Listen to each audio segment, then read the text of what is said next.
Қызылшаның жан мен тәнге көмегі, емдік қасиет туралы айтатын боламыз. Видеоны қарамас бұрын каналға тіркеліп, қоңырау белгісін басуды ұмытпаңыз. Қызылшаны қысы-жазы жиі тұтынатын адамның жалпы портретіне назар салайық.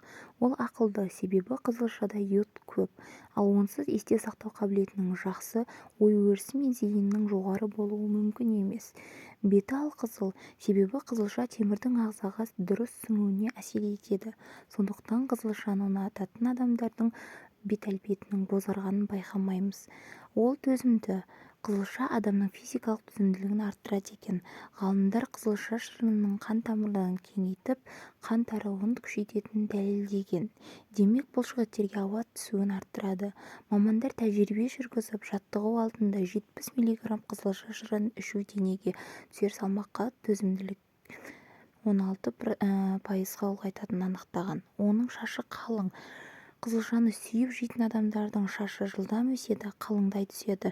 Оған қызылша қабығының астындағы көп мөлшерде кездесетін В витамині ықпал етеді. Ол бұлшықетті қызылша жейтін адамдар сымбатты келеді. Оның құрамында бұл алмасудың жылдамдатып, адам артық сұйықтарды шығарып, артық салмақтан арылуын септігін тигізетін ерекше заттар кездеседі. Емдік пайдасы туралы айта кетсек, қызылша шырынымен баспа ауруын, ангинаны емдеуге болады. Ол үшін бір стакан қызылша шырынына бір ас қасық балды қосыңыз да дайын болған қоспаны күніне 6 рет тамағыңызды шайыңыз. Қызылша шырыны өт жолдары мен ішекті тазартып, асқазаныңызды емдейді. Асқынып кеткен жаралар мен өзге де қабынған теріні таңып тастауға болады. Қызылша шырыны ағзада қышқыл жоғары болуымен күреседі. Қанды тазартып, қан аздықты емдейді. Артық салмақтан арылуға және бауыр ауруларынан айықтыруға себеп болады.